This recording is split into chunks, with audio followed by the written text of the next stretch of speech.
Okay, hello everyone. Thank you for joining us. Today we have Rachael Fernandes speaking on finding your words and processing difficult emotions with metaphors. Rachael is one of our intern psychotherapists, as well as she is a qualifying registered psychotherapist and accepting new clients. For those that are familiar with our presentations, you might be familiar with my face or my voice by now, but if not, one, thank you for joining. Another thing is my name is Cassandra. I am the founder and CEO of One Piece Therapy, as well as also another practitioner here. And I'm very excited to be here with you all. If you have any questions, comments, please use the chat. Also, if you are watching the recorded version, please do comment below any questions you may have, and we will follow up with either commenting or maybe another video in the future. So I'll give the space to you, Rachael. Okay, sounds good. All right, well, welcome everybody. Thank you for joining me on this, rainier day than expected. It doesn't exactly match the image, but I think in this space, we're just going to try to find that sense of light and kind of consider emotions in a creative and alternative way. So like Cassandra said, let's just get started. So this presentation is called Finding Your Words, Processing Difficult Emotions with Metaphors. And I just want to start by saying we're going to go through the seminar and talk about how words can be difficult to find when we're weighted down by emotions or our thoughts, regrets or worries, or even confusions and convictions. It can feel almost all encompassing and overpowering, and it can be really difficult to express our emotions when we're having trouble finding the words and finding the distress too hard to kind of push away to find those words. So I'm going to ask you, the One Piece community, about a time when you encountered a moment when all you could feel was this emotion. It felt almost inescapable. The emotion might have caused your body to feel trapped in that feeling. It was like you were suspended in that emotion, where finding a way out felt like an impossible feat. So just take a moment to visualize that moment when you experienced an all-encompassing, all-consuming emotion. What did you feel in your body? Did you feel hot or frozen? What did you do? What did you say? Did it seem impossible to explain to someone else? So before we dive a little bit deeper in our discussion about how emotions are kind of hard to describe to another person, I just want to review the setup and flow of this webinar. So we can move on to the next slide.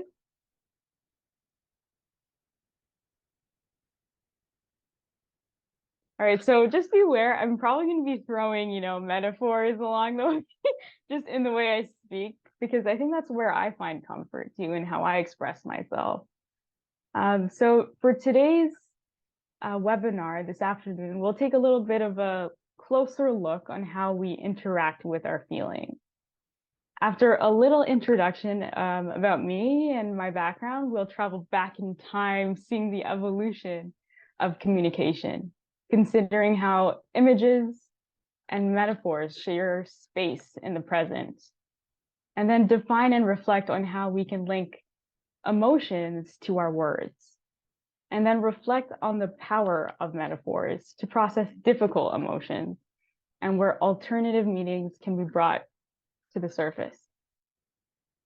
So yeah, that's the plan for today. We're just gonna have a little bit of an introduction and then consider the art of communication and then building images into metaphors and finding deeper meaning with those metaphors and considering how we can process difficult and challenging feelings through the platform of metaphors and then finding a way to an alternative vantage point to consider what metaphors may mean to us and what it can bring to our future consideration of how we maybe reflect on how emotions affect us.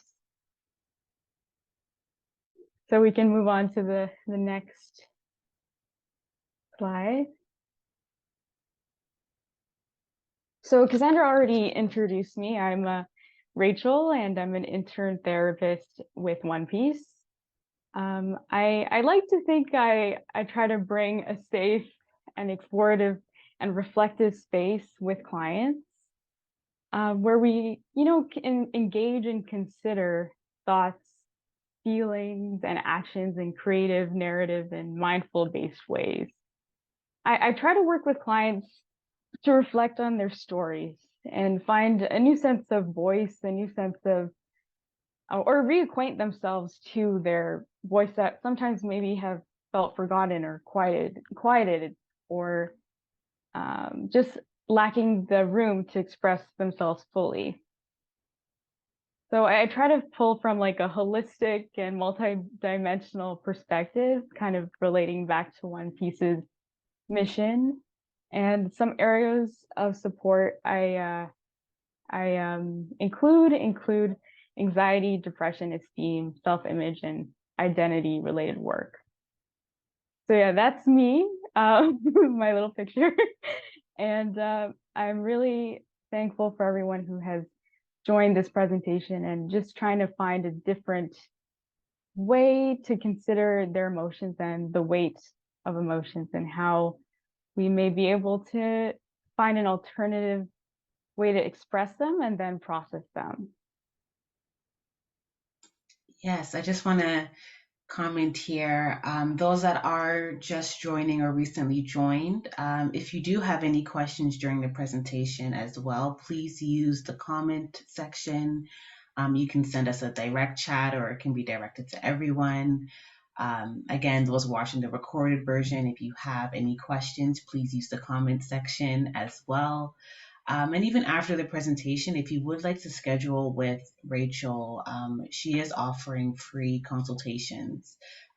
But we can reiterate that again, just stepping in a little bit. I appreciate that. So I guess we can get, the flow of this presentation started with the next slide. Yeah, I just wanted to take a moment to consider communication in a more historical lens, a more wider framed lens. There it is, throwing in the metaphors. So I just want to consider primarily the power of an image. And I want you to take a moment to consider all the images on the screen.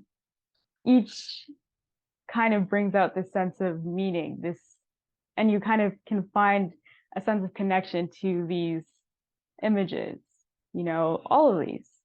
And we're going to go deeper into each image, but I just want to start by saying the power of an image is created by how we understand them and how we build words from these images, from like finding a sense of meaning or concepts behind the image. So it's kind of like when we think about communication, it started off as images, sharing images, and then it built into words, and then words became sentences, and speeches became now text, So it kind of became full circle where words and images kind of help us communicate to other people and find connection between what we have in our minds, but also have a connection with another person by sharing what's relevant to us, but build a space of shared meaning by sharing these images and words and language and communication. So from the journal article of Language and Linguistic Studies, I read about a team of researchers discussing the use of specific language to communicate to the masses during the pandemic. If you recall, when highlighting the need to take more caution to increase, because of the increase of cases, language around the notices included like things like another wave. It's the word wave enabled this like sense of meaning to be communicated to a larger group of people. This image is a conceptual metaphor where images are items that kind of become universal, like water, a wave. It can drive that sense of meaning in a way that seems almost simplistic, but it's an expansive place where it connects to more than just one individual experience. So the conceptual, yeah, go ahead. Oh, sorry. Yes, not only individual experience, but I can also see how that can include various cultures as Yes, well, exactly. right? Like the way no matter where we're from, that's familiar because water, right? Yeah. And just being able to connect that way, various cultures, individuals, communities. Yeah. Yeah, there's symbols and there's images that connect masses and communities. So, and things like water feel universal because we're aware of what that looks like, how that moves, how that feels. And um, other universal elements include like other elements, so like like wind or fire or things like the body. We're more aware of these images, so it's helpful when we're trying to communicate something. So the conceptual metaphor uses images or items that match the sentiment or the experience, and specifically the emotional experience. The same team of researchers underlined common images that relate to the Thai language, including aspects like the human body, animals, plants, or elements like water. Hence, the chosen word's ability to relate the increase of caution with the image of a wave was achieved. So, like Cassandra was saying, it's a universal element that enables connection and immediate meaning because we're aware of what the water looks like and what it could mean in terms of the pandemic. It's like it's the second wave or the third wave. It shows like there's a rise, increase in tide. So it's delivering that meaning in a way that feels easy to connect to. Um, all right, so just the next kind of point. Um, Language or images? What came first? It's like the chicken or the egg. um, so concepts live under the words. Concepts hold meaning where through the passage of words, connection with communication occurs. Language and images act as bridges between people. And building shared meaning and understanding comes from the bridge of images because images help define and consider emotions and human experiences. So the next point is community is created in shared stories. I think we already kind of considered how it connects people, how images connect um, what's going on internally for one person and how it connects to someone else by just sharing how it looks like, how it feels like, and something that seems more visceral and something that feels more tangible. And that's what images give us. They give us this canvas to explore something that feels very specific to our experience, but it gives us the space to be more explorative and reflective on what's happening in here in a space that feels more external, something that we can actually hold and see.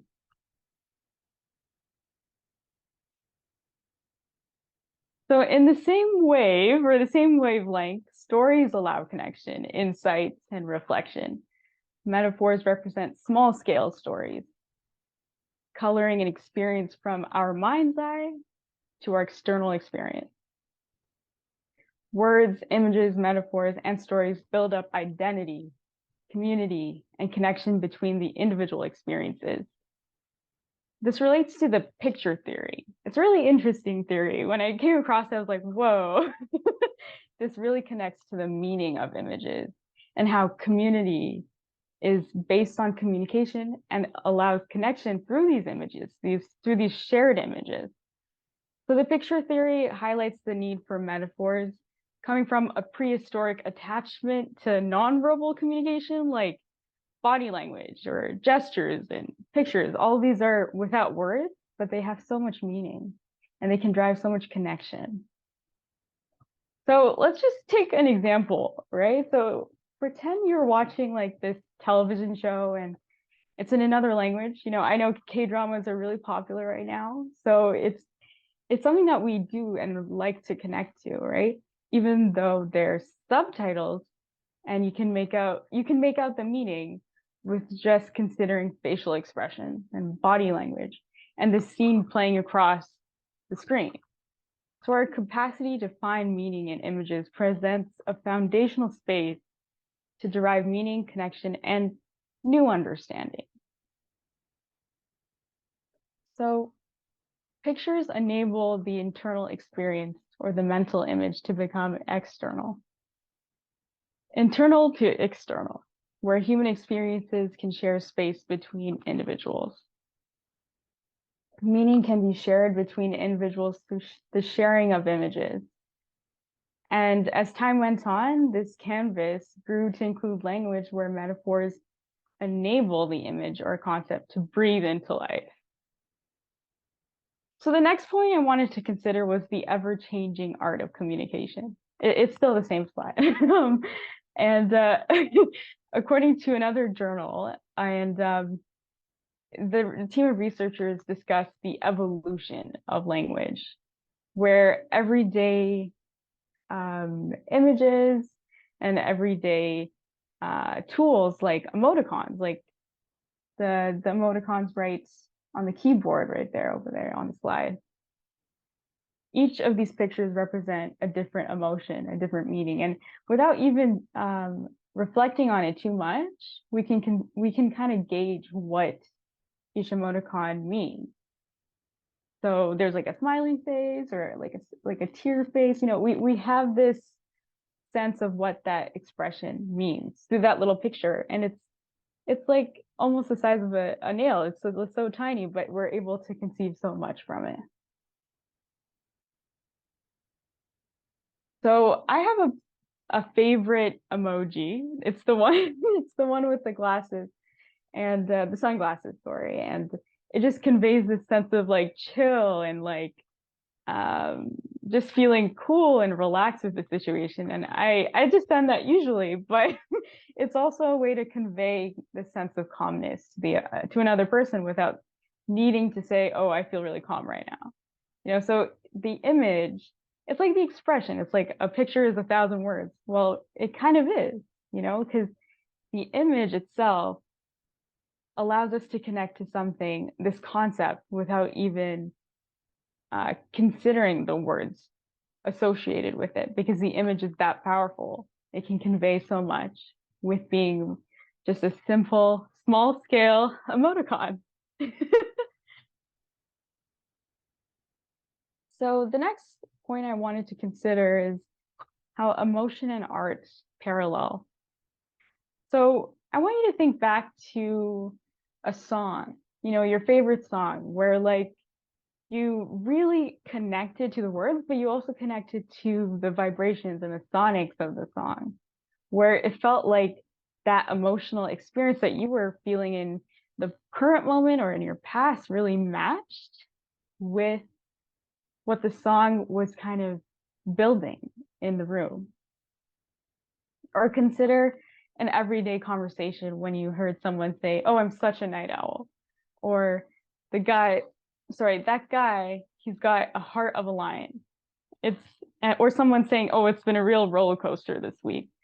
All these small phrases, these mini metaphors, things that we're quite familiar with, and the expression with music, it shows how there's art and there's many phrases that convey this image that can drive this sense of meaning and connection in such a small but impactful way.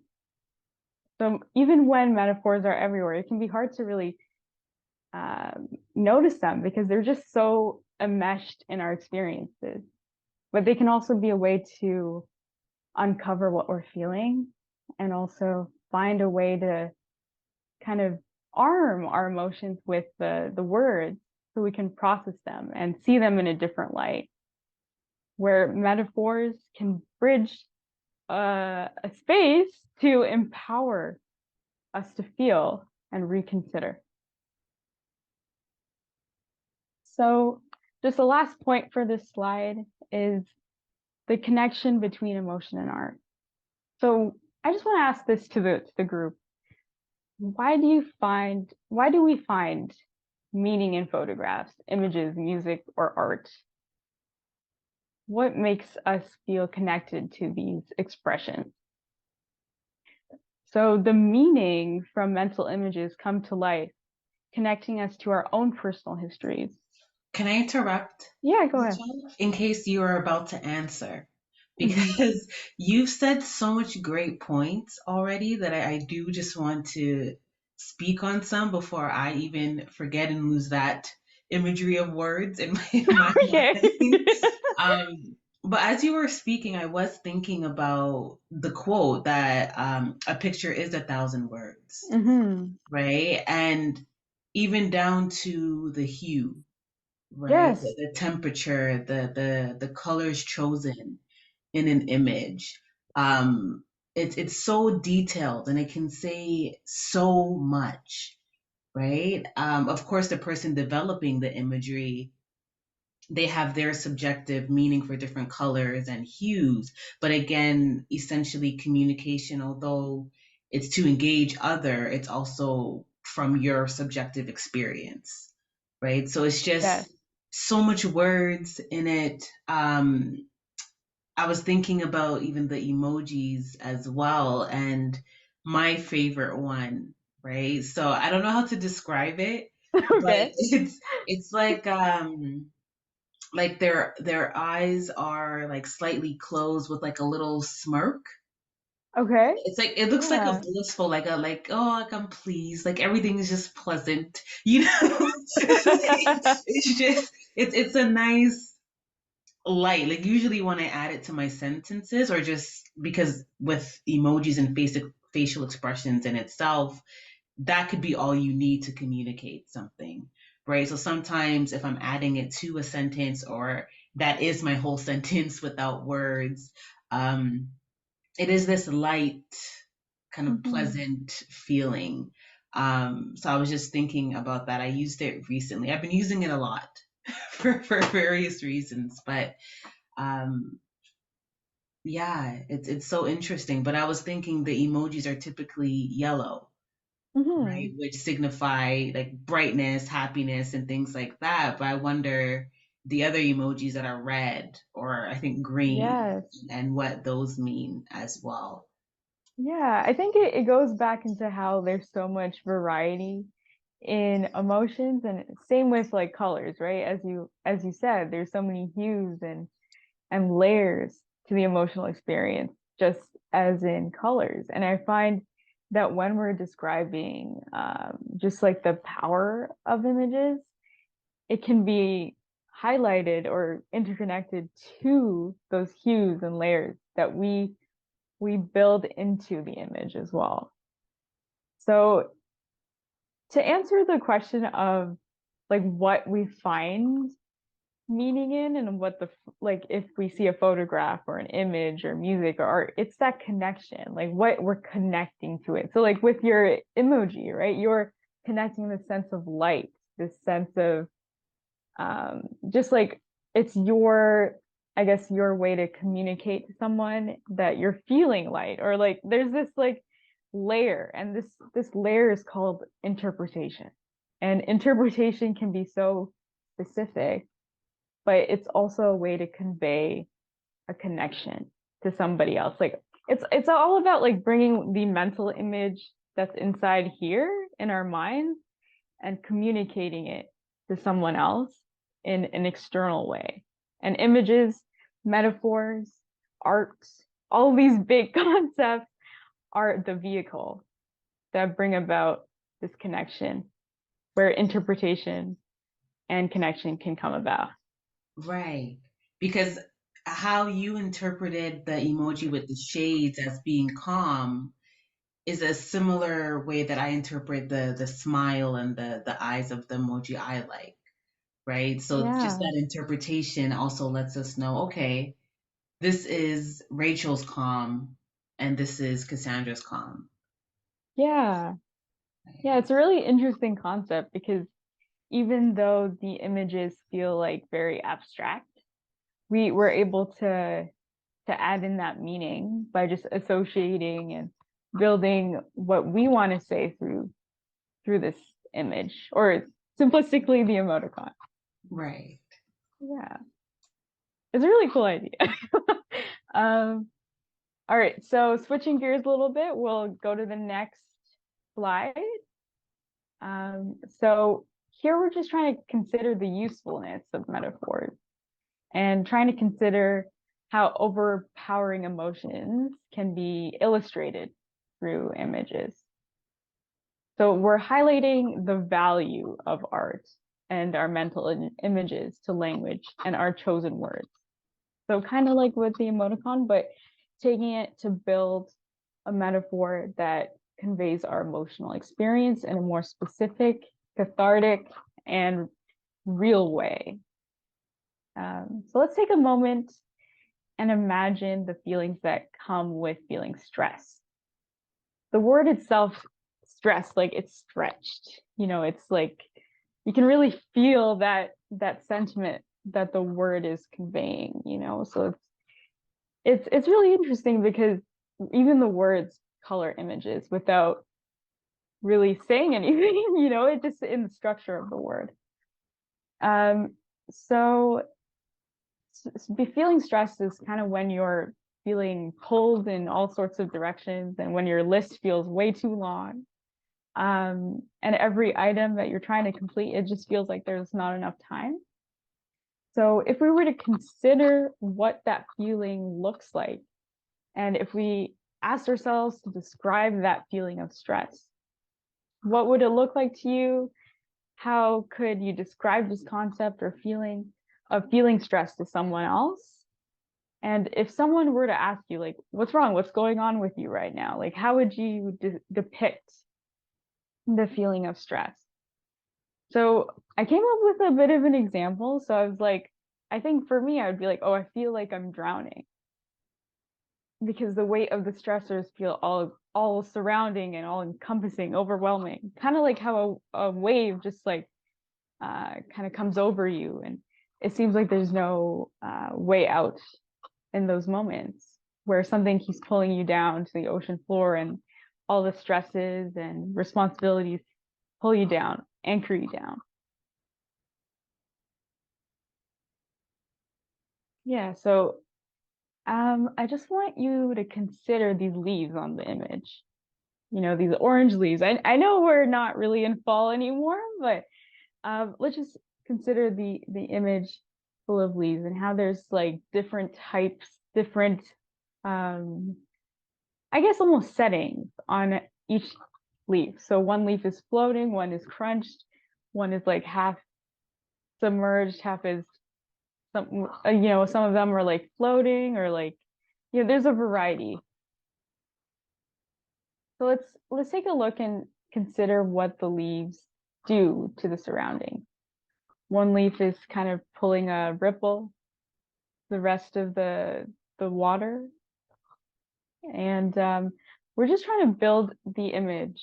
We're trying to see it in a more real way, in a way that feels expansive of the feeling. So basically, we're trying to use or create the metaphor that makes what our internal experience of stress into something that feels like a reflection of our emotional experience. Um, so if you were to find your emotional experience in this image, what words would you choose to build the metaphor? What emotion do you feel? And what would you want to convey? So that feeling can be communicated through this image. when we consider ourselves in terms of the image, we can increase our awareness of how and what we're truly feeling, while also considering how these emotions impact us. I know this is it's more of a complex idea, and like how metaphors can be useful to us because it sounds very abstract, but it's essentially kind of putting paint to the page, or putting pen to the page, where we're trying to author our emotions. We're trying to illustrate what we're feeling. Right, because I'm thinking if someone is to say, I feel like I'm drowning, but now looking at this picture and maybe they identify with one of the leaves, depending on which leaves they are identifying with, it's like you're floating, Yeah. right? Versus if you're drowning and questioning it's expanding on that, like how are you able to float? And what is included in you being able to float and not drown, right? Yeah, exactly. It's where are you in this image? Like what is your current experience in terms of this image? And it allows us to specify our emotional experience. Okay, so we can go to the next slide. So the next step is bridging emotions to language. So essentially, we're making the words, we're choosing our words and considering our inner dialogue, our inner mental image, and finding that emotional connection and finding a way to express it. So the line between mental images and engaging with emotional expression calls on this connecting tool of metaphors, where we're attempting to bridge our internal images, our inner workings of our mind's eye to the external world. The connecting factor can be drawing out our emotional experiences using words or language.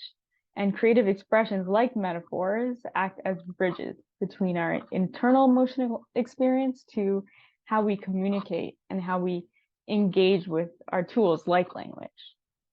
This enables us to create a dialogue where our chosen words allow us a space to consider the meaning, the experience, and our emotion. So we can move on to the next slide. Here I just kind of created a way to find a sort of order to how we build the metaphor, build the image through our words. So we're breaking down the emotion, what the metaphor means piece by piece. So going back to the image of the leaves and the water, we're considering each part and how it relates to us and like what each part signifies to us. That helps define what the emotion looks like. So that's part one, or like step one. And then step two is what the emotion feels like. So feels like in our body, how it colors our experience. Just asking ourselves what it feels like to be in this emotion. So in relation to, I feel like I'm drowning, it's like you're sinking or you're anchored, trying to define and specify what the emotional experience feels like.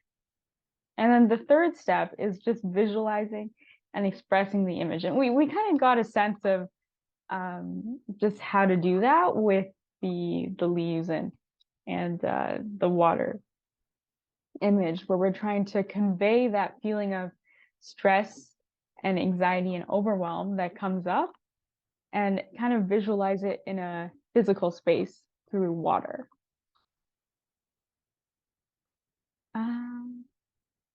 And the operative word that allows the connection of metaphor in our regular speak is by saying I think it feels like, and then you relate it to a different experience.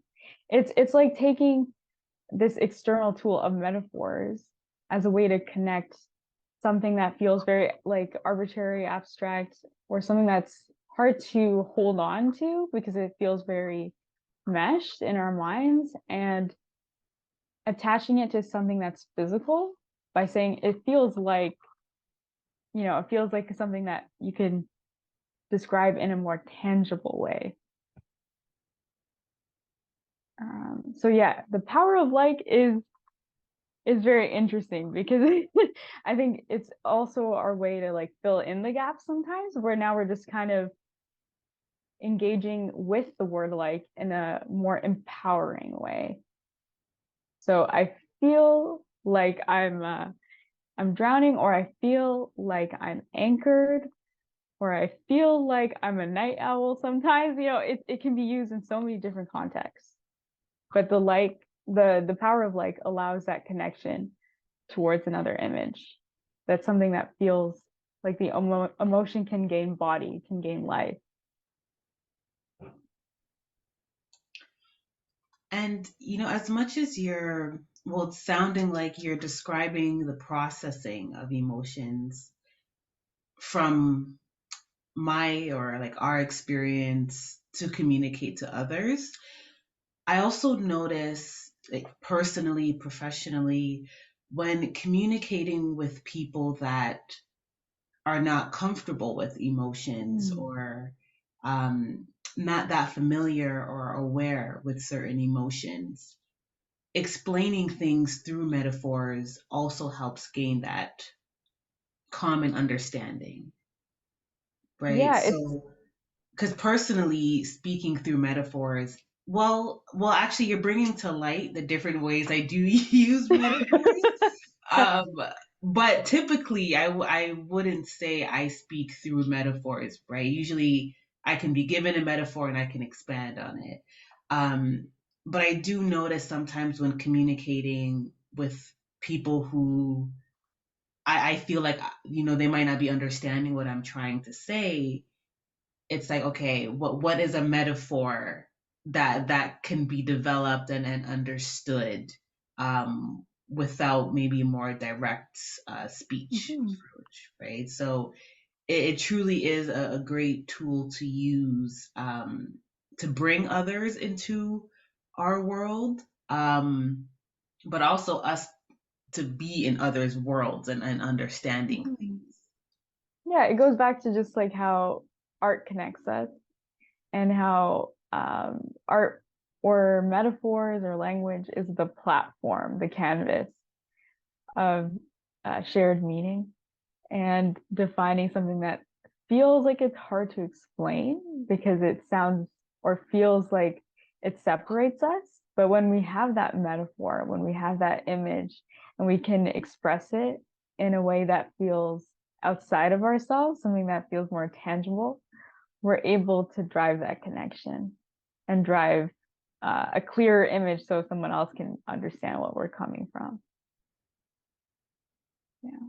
Um, all right, so I think we can go to the next slide. Yeah, okay.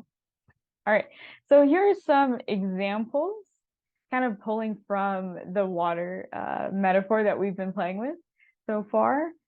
And I guess kind of going to what Cassandra was saying before is just like when we're working with clients or like other individuals or just having conversations in our personal and professional lives, we're kind of considering what's underneath the image.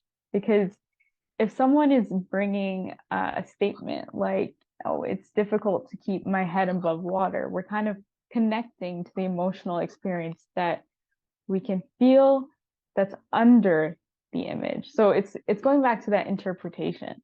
So we're a possible emotion to that statement of uh, it's difficult to keep my head above water. It's the emotion of stress or anxiety. That's what um, we're interpreting from those words, from the other person's chosen word.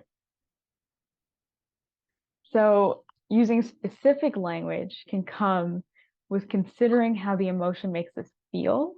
We're engaging with visualization, and visualizing what's behind the emotion comes with putting the emotion into words through the metaphor. So in a sense, I'm going to use a metaphor to describe the power of the metaphor, which is the metaphor is essentially the vehicle, the boat in the water, conveying that emotion. So I guess we can just go through each example and just consider what emotions come from that. So the second one is I'm surrounded by crashing waves. So the image can convey a feeling of feeling trapped or overwhelmed or feeling blank.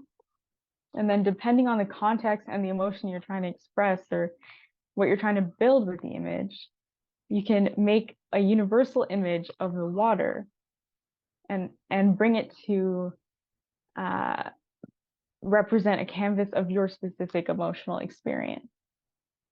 So in this sense, that that image of crashing waves can mean a lot of different things. It could be external pressures or feeling trapped.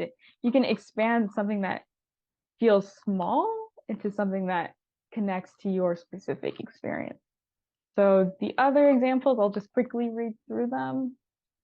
So it's like I'm punching against the tide and I can't win. And the undertone could be frustration or defeat. And then another example, it's like I'm an island in the middle of the ocean, where the emotion underneath could be the feeling of isolation or feeling alone in a crowd or feeling misunderstood. And then the last example on this page is I keep trying to swim, but it's like I'm anchored to the ocean floor. This image can convey like feeling stuck or feeling stagnant in life. All these kind of examples were related to the more challenging and more um, difficult emotions, but it can also be used to convey positive emotions, kind of going back to like the chill and the light emoticons.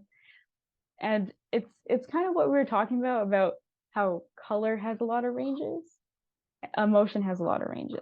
And what I thought of was the song by Taylor Swift. It's called Red, and she's really good at depicting her experience through metaphors. And in that song, she matched red with being in love, and it's like a strong, loud, and energetic feeling. So that's why it's connecting to the color red, while like losing love is blue, conveying sadness and like emptiness.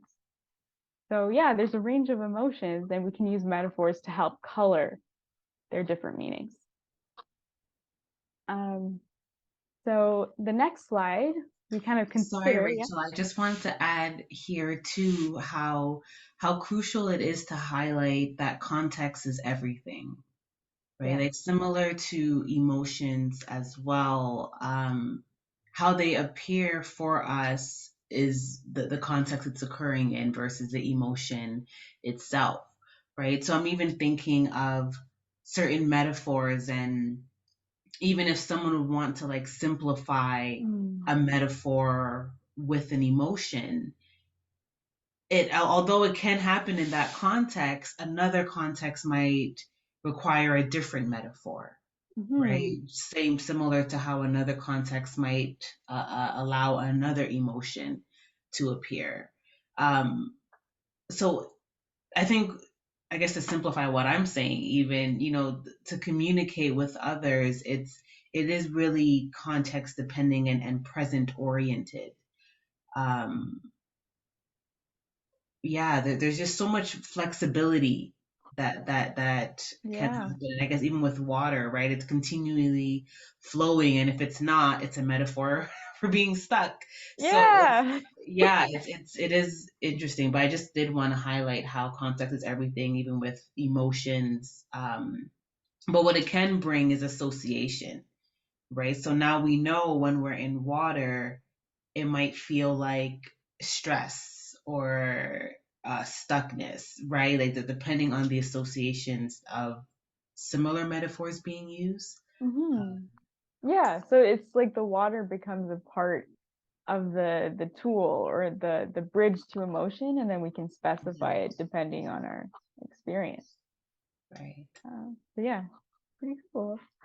Yeah, so the next slide, we're just kind of considering the other half of how emotion may be depicted by using water. So previously, we're talking more about like stress and feeling tense and feeling stuck and feeling just like the more challenging and uh, faster kind of emotions. And then now we're kind of considering how the water metaphor can bridge to a new understanding or an alternative emotion. So here are some examples. So I'll just read them out.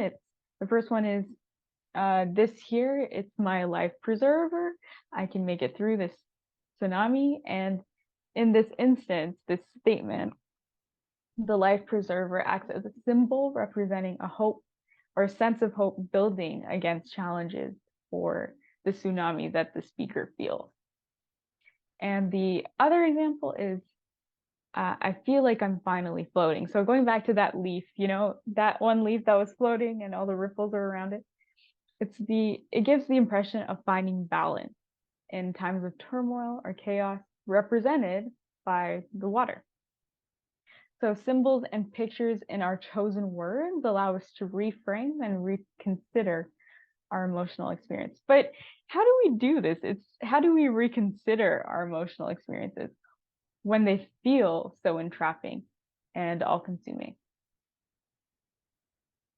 So we can go to the next slide and find out how we can find new meaning in metaphors. So again, there's 3 steps that I kind of came up with, and it's first by finding alternative perspective in our chosen words.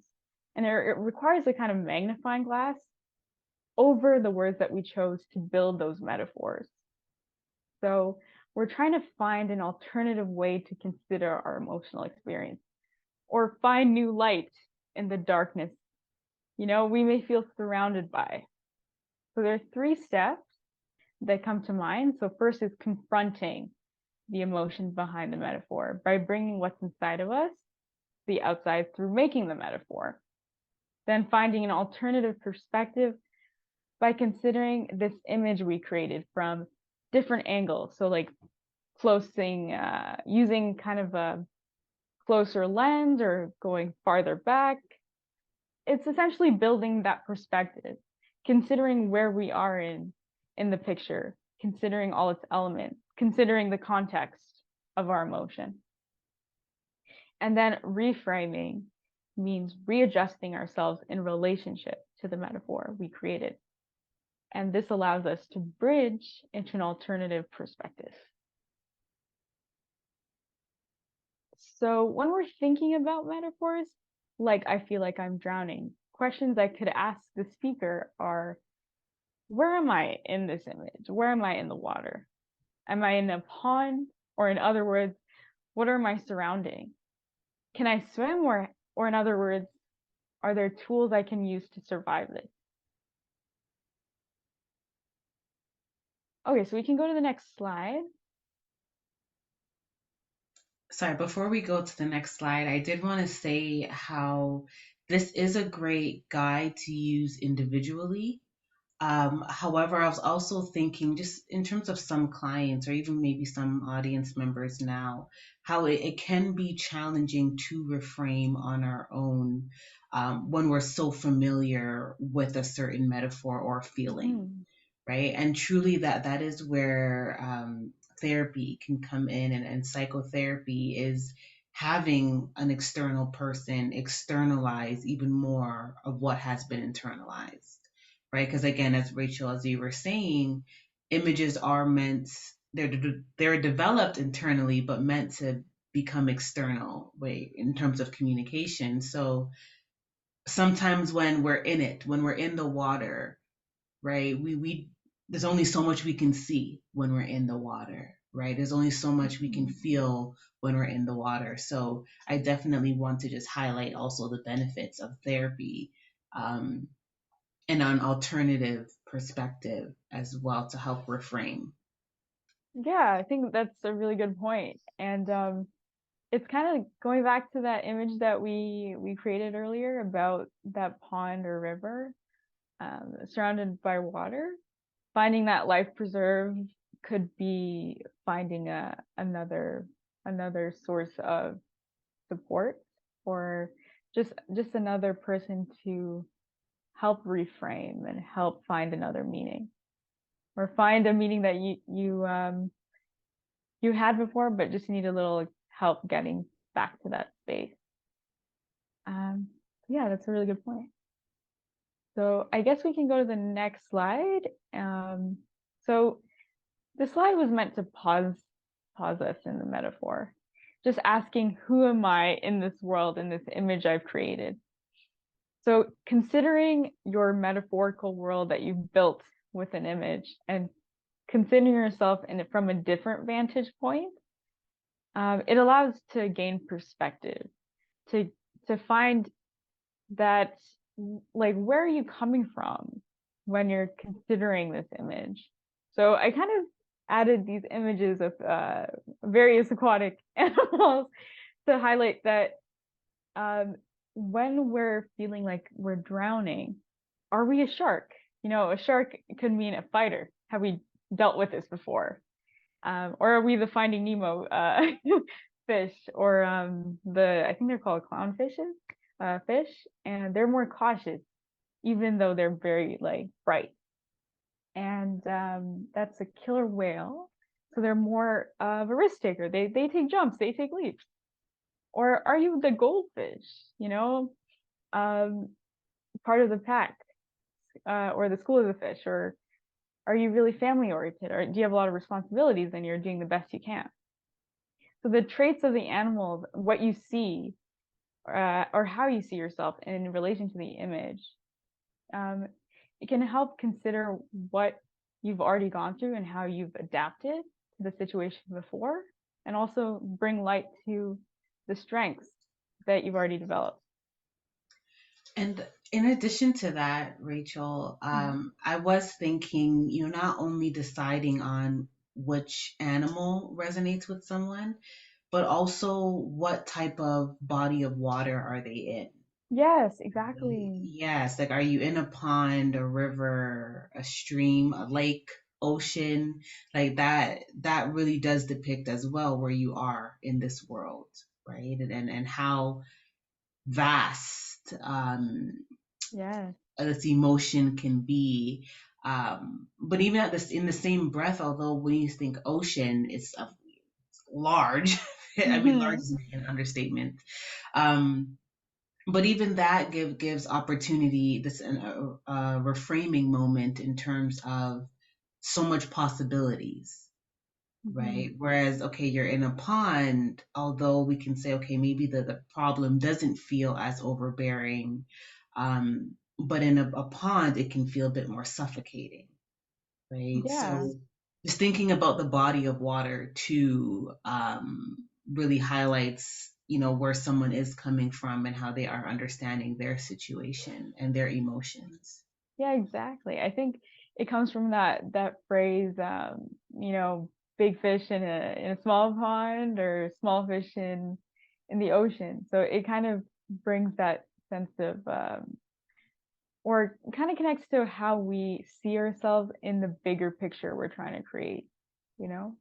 So I guess we can go to the next slide. So yeah, these are just questions to help us reflect on the image we created through the metaphors. So we're just kind of considering what the metaphor truly means, and then how to transform this image to kind of consider that emotion, and then who you are in this picture, and then alternatively, or it's a bit of a more pushy kind of question, something more specific. What do you want to be in this image? Um, all right, so I think we can go to yeah, the last question, the power of the metaphor from earlier in this webinar. Yeah, we were talking about like images, words, and how we become the writers or creators of the houses of our emotional experience. And the building of that bridge means looking for that bigger picture. Like what we're talking about, like the context. Is it an ocean? Is it a pond? Are you the goldfish, or are you the shark? We're considering where we are, but also who we are in the surrounding. All right, so I just also wanted to add, when we're going through something that's really challenging, and when the emotions feel like it's hard to convey those words, because it just feels very entrapping. The power of images and creating metaphors offers that space to start uncovering the weight of the emotion by considering the elements of our experience, defining where we are, who we are, and what we want to be in that image, in that emotional world, emotional landscape, and kind of connect it to our own lives. So this last image, it's to highlight the journey and path of our mental health journeys, for example, and going back to how therapy can kind of support this journey, because there's going to be mountains, and there's also going to be valleys, and there's going to be routes where it feels rough or smooth, and it could be dry land or oceans of experience. So as the writer or the author or the just the journeyer, the voyager, we're walking, taking step by step. And when there's a storm coming in, or when it feels like you're drowning, there's a capacity to find a life preserve, an umbrella, or a boat. Metaphors bridge into meaning, identity, and alternative perspectives, and just finding that right image to illustrate what you're feeling allows space for connection and finding alternative meaning. All right, I think that's about it. If we have any questions. Oh, yes, I do have a comment. I do. First of all, that was a great closing statement. So thank you. I'm not exactly closing it at this point, but I did appreciate your words there because it did bring up my, a thought for me.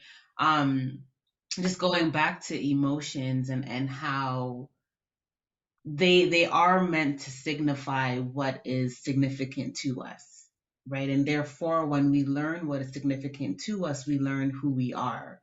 So within this picture, if someone is more so identifying as being in the mountains, Mm-hmm. right, and what metaphors come up for that, what emotions come up with that versus being in the ocean, it's like, okay, your emotion in the mountain is signifying what is significant to you. Seeing yourself in the mountain signifies what is significant to you versus if you were in the water, right? Maybe it's smoother or lighter to be in the water versus in the mountains, right? Or vice versa. So I did, yeah, I just want to bring that in as well, just in terms of how metaphors, emotions, they really do tell us who we are, right? And also what context we feel we are in. And from there, we expand, we unpack, we process, and able to change the pictures, right? Then we're able to Mm-hmm. change the picture that way. Um, Thank you. I'm going to go to the next slide. Um, yes. So again, truly thank you everyone for joining us today. If you do have any questions, we'll still be here for the next few minutes if you have any questions. But thank you so much for joining. And please use the comment section below. Yeah, I also wanted to thank everyone who just made some time to consider their emotions in a more creative sense, I guess, just finding a new platform or canvas to explore emotions in pictures.